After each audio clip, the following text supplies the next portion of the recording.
Jadi ada apa ini? Rombongan bertambah banyak. Sore-sore bawa cerita apa ini? Cerita apa? Jadi gini bang, saya masih penasaran yang soal kemarin, soal misteri penciptaan manusia. Oh, eta misteri penciptaan manusia. Berat ini mah pertanyaan sore-sore. Harusnya mah kita menyantai-nyantai ya. Iya. Angin semilir sore-sore di sawah. Tahu barok bawa pertanyaan. Aduh, kacau. Ini punten ini mah belum ada yang disuguhin. Nanti mungkin ya. Ya, ada siap. bocah-bocah lagi pada mancing. Siap. Pertanyaannya bisa dijawab pelan-pelan. Yang penting sambil santai-santai nunggu waktu maghrib. Misteri penciptaan manusia itu yang mau kamu tanya persisnya bagian mana? Persisnya ke pembelajaran manusia bang. Oh, manusia itu harusnya belajar gimana gitu? Ya. Sampurasun para pemirsa yang tercinta. Ini saya kedatangan adik-adik yang lucu-lucu. Sore-sore udah bawa perkara. Nanya-nanya yang enggak. Katanya Bayu Albarokah ini nanya misteri penciptaan manusia. Karena ditanya ya biarnya dijawab atau enggak. Tapi karena untuk kepentingan bersama dan kebaikan bersama, saya akan mencoba menjawab pertanyaan mereka, ya, terutama pertanyaan Barok. Gak tahu nanti Dewi, David, Rama mau nanya apa lagi terkait penjelasan itu. Jadi begini Rob, setelah di episode sebelumnya kita tahu sama-sama yang menjadi misteri penciptaan manusia dari Tuhan itu apa. Terus kemudian setelah kita tahu kan terus mau ngapain gitu ya. Habis itu mau ngapain? Ya jelas harus dipelajari. Rahasianya itu nggak cukup dibongkar satu. Semakin rahasia kamu bongkar, semakin banyak rahasia baru yang terbuka. Karena prinsipnya semakin banyak yang kita tahu dalam hidup ini, makin banyak yang kita nggak tahu. Jadi semakin banyak orang tahu itu bukan tambah pinter. Justru ketidaktahuan itu adalah puncaknya ilmu.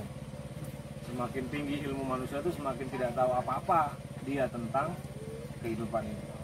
Tapi anehnya, tentang kehidupan dia nggak tahu, tentang dirinya dia makin tahu. Tuh, lucu ya. Ini tentang kehidupan, kan misteri penciptaan manusia. Kita diciptakan Tuhan ada di semesta raya. Dari seluruh yang diciptakan Tuhan, kita dan alam itu sebenarnya duluran kan. Angin, udara dalam dirimu ada, warnanya kuning. Tanah dalam dirimu ada, warnanya hitam. Api dalam dirimu ada, warnanya merah. Terus air dalam diri kita ada, warnanya putih. Putih itu 2/3 tubuh kita air. Jadi kita sama alam itu sebenarnya saudara dekat. Tapi ketika ketika kita semakin tahu tentang kehidupan di semesta raya, kita tambah nggak tahu apa-apa. Dan anehnya kita malah tambah tahu tentang diri kita sendiri. Maka ketika kamu mengenali dirimu sendiri dengan baik, kamu tahu cara menggunakan air dengan baik. Misalnya tahu cara memanfaatkan air. Kalau air sawah itu nggak mungkin dipakai buat minum, pakai buat ngairin empang.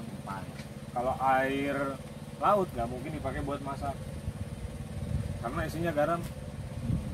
Air danau masih mungkin dipakai buat bertani, buat mandi, kayak gitu. Itu baru air, belum api, belum tanahnya, belum udara. Nah, karena udara berwarna kuning, itu kemudian menjadi rahasia kenapa kalau orang meninggal ada bendera kuning. Eta rahasia. Nah, sampai situ paham kan?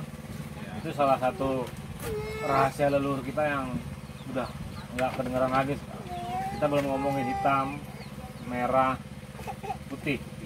Kalau merah putih kemudian menjadi bendera, menjadi bendera, kita menjadi kebanggaan bersama di negara kita. Itu nanti kapan-kapan kita bahas. Warna-warna itu ya, itu cuma salah satu contoh rahasia dari kehidupan yang dipecahkan oleh leluhur kita. Nah, kita mau memecahkan lagi nih rahasia yang lain yang belum sempat disampaikan ke anak-anak Nusantara secara gamblang, karena sedikit banget itu orang-orang yang tahu itu. Sekarang kita mulai menjawabnya apa? Supaya nggak ketelingsut atau pabeliutnya, bukan nggak pabeliut, haliwu, pikiran jadi haliwu. Kita harus pelan-pelan. Pertama gini, Barok manusia bukan? Manusia. Dewi manusia bukan?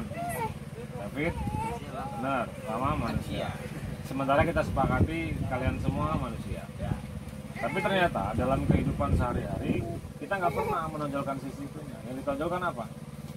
Laki-laki, perempuan, laki-laki, anak dari ibunya, kakak dari adiknya, abang, adik dari abangnya. Paham? Nih, Pak Jokowi itu manusia. Tapi sebagian besar orang di dunia hari ini itu mengenal Pak Jokowi sebagai Presiden. Eta. Berarti dia belum menjadi manusia seutuhnya, baru menjabat sebagai presiden. Tapi kalau di rumah, Pak Jokowi tidak akan dikenal sebagai presiden, tapi sebagai ayah dari Gibran ya, kakek dari si siapa tuh cucunya yang kecil, suami dari Ibu Iriana, mertua dari anak mantunya Eta. Nah, sebagian besar manusia itu terjebak dalam label-label itu. Jadi karena terlalu semakin banyak jebakan-jebakan label, kan nanti semakin kamu bertambah usia kamu punya pacar. Barok yang mana? Barok pacarnya si Anu, Dewi Kabogohan si Eta. Itu maksudnya dari Kabogohan menikah jadi suami, jadi istri. Sudah menikah jadi ibu, jadi bapak. Sudah punya anak besar jadi kakek, ada cucu. Nah, itu label. Jadi mesti David mulai pusing kepala.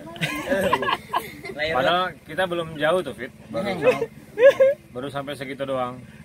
Belum panjang ini ngobrolnya. Kita pembukaan, Fit. Baru pembukaan, bab pendahuluan. Pembukaan. Baru bab Fatihah ini mah belum sampai juz 1. Sekarang kita lanjutin nih, Fit. Ya, siakan kepalanya udah mulai pusing. Siap. Pemajikan di mas pikiran Pemajikan kumaha nasibna. Sia malang alayap. Pinter, Bang. Oh, pinter. Oke. Berarti kita lanjutin nih. Ya, lanjutin. Nah, itu kita baru ngomongin label-label yang sifatnya sangat kecil gitu ya, lingkupnya nggak luas. Coba kalau kita tambahin, ada yang disebut Sunda, ada yang disebut Jawa, ada yang disebut Batak, Aceh, Madura, Papua. Itu baru ngomongin suku. Kalau kita lebarin jadi bangsa, ada yang disebut bangsa Barat, bangsa Timur, orang Eropa, orang Amerika, orang Asia, orang Afrika. Tadi tuh ngerti nggak maksudnya, Fit? Bisa gue paham, Bang. Kita baru ngomongin status-status itu udah pusing kepala tuh. Gimana nggak pusing? Nanti orang Barat datang tiba-tiba ke sini, ke Sinagakure. Kan cara dia hidup di sana dengan cara kita hidup di sini beda. Dia akan membawa kebudayaannya dari sana. Misalnya mereka nggak bisa makan nasi, makannya apa? Roti, gandum. Atau yang paling kentara misalnya gini deh, pertikaian ribuan tahun antara Israel dan Palestina. kan sama-sama orang Timur Tengah misalnya, atau sama-sama Muslim atau sama-sama orang beragama, tapi kenapa mereka ribut terus? Kenapa mereka berbunuh-bunuhan terus? Itu padahal sama-sama beragama tuh, yang katanya agama mengajarkan kebaikan dan perdamaian, padahal katanya begitu. Kan yang bawa agama itu para nabi yang juga kita yakini sebagai Muslim, ya. Di di Yahudi ada Nabi Musa, Ibrahim, Yakub, Nabi Yehuda. Di Palestina Muslim ada Nabi Muhammad. Kita percaya Nabi Isa, kita percaya seluruh Nabi sampai ke Adam. Nah gitu. Nah, tapi kenapa kok mereka gagal mengenali dulur-dulurnya? Itu jebakan tuh, jebakan Batman bagi manusia yang mau belajar jadi manusia. Makanya kenapa disebut pelajaran jadi manusia, kita harus berhasil melewati batas-batas cut itu, Fit. Jadi kalau ketemu orang jangan tanya agamanya apa, tapi lihatlah dia sebagai manusia yang sama-sama bernapas, sama-sama tercipta dari tanah, sama-sama lahir dari segumpal darah dan sperma. Bukan kamu orang Sunda berarti kamu nggak cocok jadi temanku, karena kamu orang Jawa kamu cocok jadi saudaraku, nggak gitu kan harusnya. Jadi yang susah sekarang itu melihat siapapun orang seperti manusia apa adanya. Itu susah. Apalagi sekarang ini zaman modern di mana ada bangsa, ada negara. Bangsa Indonesia sama bangsa Cina lain, katanya gitu. Belum ngomongin negara. Paling gampang kan gini, kalau Persija main lawan Persib. Itu ributnya nggak kelar-kelar kan. Tapi kalau Indonesia lawan Thailand, itu pendukung Persija sama pendukung Persib gabung nggak? Gabung. Lucu kan? Iya ya. Kan itu kenapa sih orang nggak mau mikir? Apa yang jadi sesungguhnya yang mereka mau ributin itu apa? Sesungguhnya Persija dalam diri dia tuh yang mana sih? Keindonesiaan dalam diri kita tuh yang mana? Jangan-jangan kita nggak pernah benar-benar jadi Indonesia. Maksudnya jadi bangsa Indonesia atau jadi anak Indonesia? Kita cuma jadi anak manusia aja selama ini sih. Yang terjadi pada kita cuma satu, pikiran kita kacau. Kena doktrin dan kena dogma. Doktrinnya apa? Siap, barudak Sunda, jangan kawin sama orang Jawa, misalnya. Kan nanti kamu akan mengalami itu menjelang pernikahan itu biasanya kalau kamu punya pacar orang Jawa nanti ditanya sama orang tuanya, udahlah nggak usah nikah sama orang Jawa, bala. Kan jahat. Emang apa salahnya? Emang Allah menciptakan manusia untuk apa sih? Untuk dituduh. Emang kamu bisa bikin sebatang hidung? Gak usah sebatang hidung, satu lembar alis deh ciptain. Kalau bisa baru kamu boleh menghakimi ciptaan Tuhan. Nah, kita juga nggak milih jadi Jawa atau Sunda ya? Kan kamu nggak pernah milih. Nggak pernah. Mesen juga enggak. Dewi apa pernah mesen sama Gusti Agung, Gusti Abdi mau lahir jadi anak Sinagar? Nggak pernah. Kalau boleh milih mah nggak pengen. Bener? Kepengen jadi apa? Misalnya jadi anaknya Nabi, kan? Jadi anaknya presiden. Daripada sekarang hidup susah balangsa. Enak mana? Aku mau ngajakin kamu menantang dirimu sendiri. Aku pribadi juga mau menantang diriku sendiri.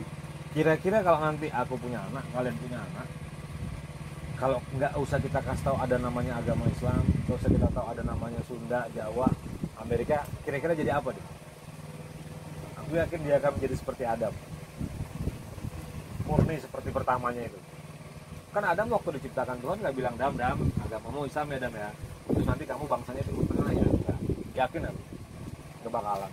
Apalagi di saat itu belum ada Hawa. Hawa itu dalam bahasa kita mah disebutnya keinginan, hasrat. Sudah tinggal di surga yang kata orang beragama hari ini katanya segala-galanya serba cukup. Kepikiran aja tercipta. Mau makan apel, ada apelnya langsung. Bosen Adam kan tinggal di surga ternyata. Merasa kejombloan. Gusti, ini nggak ada lagi yang lebih keren dari ini. Masih ditanya. Padahal itu yang mau kita tuju sekarang. Katanya kan gitu. Oh nanti kita dari sini masuk surga, jangan sampai masuk neraka. Tuh Adam sudah di surga, diciptakan Allah langsung dengan tangannya, kata Al-Quran, dengan kedua tangan menciptakan Adam dari 7 lumpur, dari mulai kakinya terus sampai dia sadar dia jadi manusia bernama Adam, kesepian dan dia minta teman namanya Hawa. Belum ada Hawa, gimana tuh? Adam sebagai apa? Jelas sebagai manusia sejati, khalifah itu beneran khalifah ya itu, yang enggak terbebani oleh label-label pikiran. Itu menarik pasti. Dan lebih menariknya lagi, Adam belum terbelah diri, masih Adam yang laki, belum ada namanya perempuan, belum ada jenis kelamin. Barangkali dulu Adam juga nggak tahu kalau dia laki-laki. Aku mah yakin aja sih. Seperti dulu kita pernah ngobrol, anak-anak cucunya Adam ini gimana cara menikahnya? Bukankah saudara kandung nggak boleh menikah? Iya. Ayo. Katanya disilang-silang apa iya? Bukannya malah cacat. Kan nggak mungkin. Itu ada misteri lain. Nanti kita bahas itu. Tapi kira-kira dengan penalaran kayak gitu ngerti nggak maksudnya? Kalau ternyata Adam itu menyimpan seluruh potensi manusia yang pernah ada. Sejak manusia kedua bernama Hawa sampai manusia terakhir bernama apa nggak tahu. Udah berapa banyak manusia lahir di dunia ini? Dari yang sekarang hidup aja 7 miliar.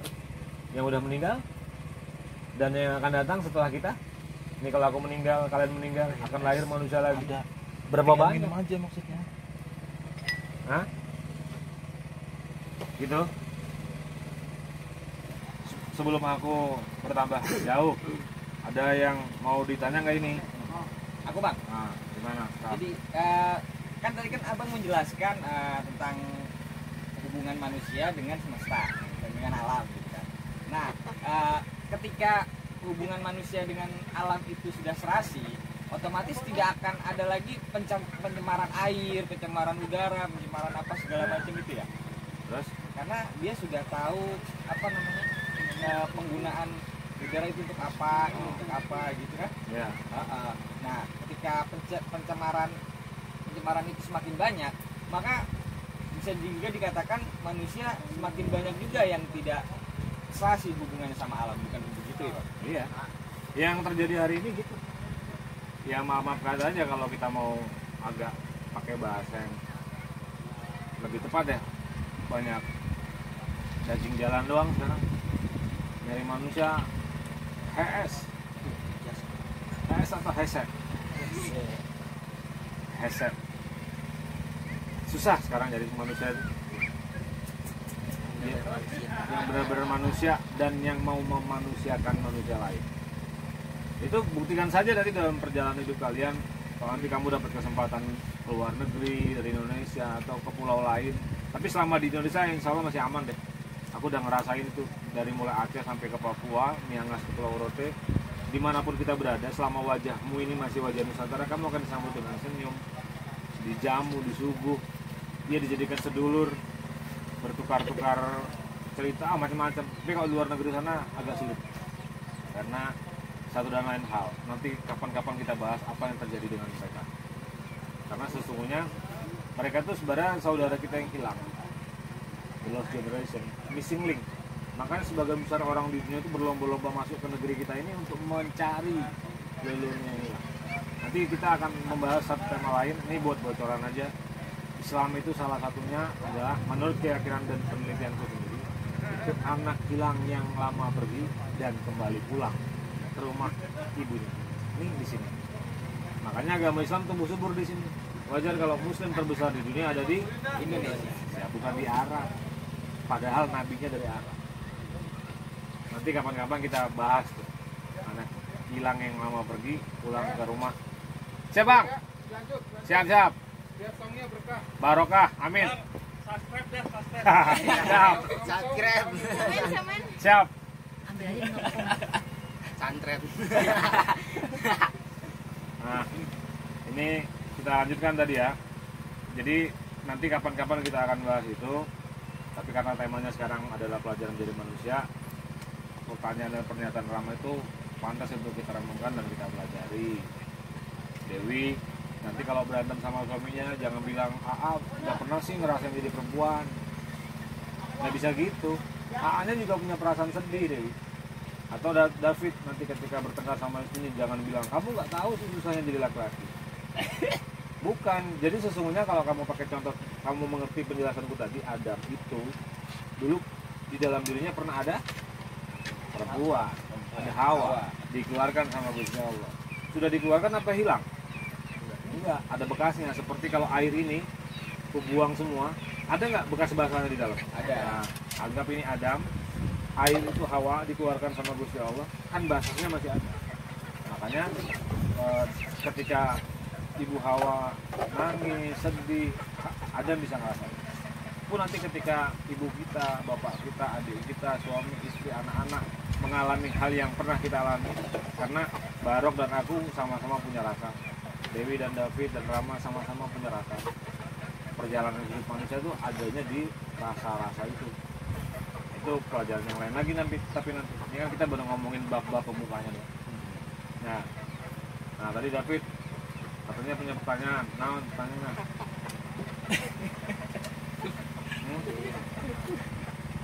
Oh, Kan Nabi Adam Khalifah ya Bang ya.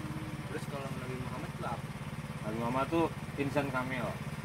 Itu lain lagi nanti pembahasan. Nabi Muhammad tuh nur bagi alam semesta, ciptaannya Tuhan semesta alam. Jadi manusia ini menurut pelajaran yang ku terima itu juru kuncinya penciptaan Tuhan manusia ini. Juru kunci itu kata kuncep. Nah, pembaca terbaik kode-kode rahasia yang diciptakan Tuhan untuk dipecahkan. Makanya kita perlu mengenali diri kita secepat mungkin. Jangan nanti usia kamu sudah 60, udah bongkok, mulai pikun, mata lamur, gigi tanggal, kamu baru sadar gunamu apa dalam penciptaan. Kan aku sering ngomong, David ini manfaatnya apa sih bagi Sinagar? Nggak ada David, memang Sinagar nggak ada. Baik-baik aja nggak kira-kira? Atau aja. Rama ini kalau nggak ada diciptakan Tuhan, apa berpengaruh pada kehidupan kita di Indonesia? Tapi belum tentu. Selama kita berhasil menjawabnya, mungkin enggak. Kata kita enggak ada, tapi kata ibu kamu, peran kamu besar di rumah. Jadi itu salah satu rahasia Tuhan. Nah, kan gitu yang udah pernah kita bahas dulu sama anak-anak yang waktu kita di Sungai Cisadane itu. Ya kan, kenapa kamu diciptakan? Judulnya kan gitu. Nah, ini kan rahasianya nih. Bukan kenapa lagi nanyanya, tapi rahasianya apa sih kita diciptakan? Pelajarannya bagaimana nih setelah kita menjadi manusia? Mau belajar apa? Ya paling mudah yaitu belajar mengenali diri sendiri. Jantung berdetak, kita nggak tahu. Padahal terus-terusan 40.000 detaknya satu hari. Pernah nggak kamu merasakan satu kali detak jantungmu gitu? Harusnya pernah. Tapi siapa yang bisa ngomong sama jantungnya sekarang? Giliran sakit jantung, larinya ke rumah sakit. Kenapa nggak tanya dulu sama jantung? Kan jantung dulurmu. Jantung. Sia, kunaon? Tager. Bisa gitu. Ya, jangan buru-buru nyari obat. Obatnya bukan di luar, manusia itu penyakitnya di dalam. Pikirannya, terutama di pikiran. Tadi kan kita udah bongkar-bongkarin tuh. Ya walaupun bongkarnya belum sampai rapi ya. Bongkar-bongkar asal gitu. Berhasil kamu membuang label-label yang melekat pada dirimu itu. Ya, aman kan? Jauh di mana aja. Ketemu perempuan kamu bisa seperti perempuan. Dewi ke teman-teman yang laki bisa seperti laki, bukan jadi tomboy loh. Bukan, kamu tetap seperti itu. Cuma ketika gaul sama teman-teman laki, alam pikiran laki-laki bisa kamu masuk. Sama kayak kalian yang cowok. Duduk sama teman-teman cewek, alam pikiran perempuan bisa kamu masuk. Karena sesungguhnya kita tuh satu di belah doang, Tuhan. Satu, makanya ketika kamu menemukan jodohmu nanti, kamu akan merasakan tuh penyatuan yang tetap dua. Aneh. Ini namanya suami istri itu sampai tua itu tengkar. Karena nggak mungkin bisa disatukan. Hah? Sampai di situ bisa ngikutin Fit. Ya. Nah ini sebagai penutup karena udah mau maghrib ya, pada ngaji kan nanti. Jadi kira-kira selama kamu terus menggali hasanah yang dititipkan atau amanah yang diberikan Gusti ke kamu melalui pengalaman dirimu sendiri yang kemudian menjadi pengalaman dan menjadi amalan atau menjadi pengamalan hidupmu, nanti kamu akan mulai mengerti pelan-pelan, oh ternyata aku diciptakan Tuhan untuk menghayati dunia pertanian, untuk menghayati dunia perairan, untuk menghayati dunia kelautan, dunia udara, dirgantara, macam-macam. Ada yang jadi pandai besi, ada yang jadi petani, ada yang jadi insinyur. Enggak semua orang jadi insinyur. Kalau semua jadi insinyur, petani gimana? Sawah siapa yang garap? Hah? Enggak semua orang jadi bos, harus ada karyawannya. Enggak semua orang jadi pemimpin, harus ada followernya. Jangan belajar tentang kepemimpinan doang, belajar juga ilmu kepengikutan. semua itu harus dipelajari, kumpulin yang banyak, masukkan ke dalam diri. Karena itu bagian yang tercerai berai, kita kumpulin remah-remahnya itu, masukin satu-satu. Siapa tahu cocok, yang nggak cocok pasti mental sendiri, karena bukan bawaan. Ini kamu tercipta untuk menjadi petani, terus kamu ngotot mau jadi gamers, ngotot gitu, beli handphone terbaik lah, aplikasi kamu game yang kamu tahu, kamu pelajari, nggak akan bisa, karena bukan untuk itu kamu diciptakan. Nah ini ada hadiah buat dibawa pulang. Kira-kira gini, kamu boleh pikirin ini baik-baik. Manusia ini kan perakatnya 4 aja. Raganya ya, waruga atau raga, ra dan ga, terus ada akal, ya, ada rasa, ada intuisi. Nggak akan kita jelaskan satu-satu. Tapi kira-kira sebagian besar manusia itu akan mengalami kesulitan kalau sudah membedakan antara yang mana yang namanya pikiran, yang mana kerjanya rasa. Curiga itu pikiran atau rasa? Rasa curiga. Ingin tahu rasa atau pikiran? Rasa ingin tahu. Nggak ada pikiran ingin tahu, adanya rasa ingin tahu. Nah, itu kalau kamu gali terus, nanti kamu akan mulai mengalami pencerahan. Karena sebagian besar kekacauan hidup kita tuh di pikiran kita. Ya. Orang tua bertengkar, berselisih, sampai kemudian cerai gitu. Terus anak-anaknya ikut terlibat. Jadi kalau kamu berhasil membedakan mana kerja pikiran, mana kerja rasa, itu 2 itu aja ya.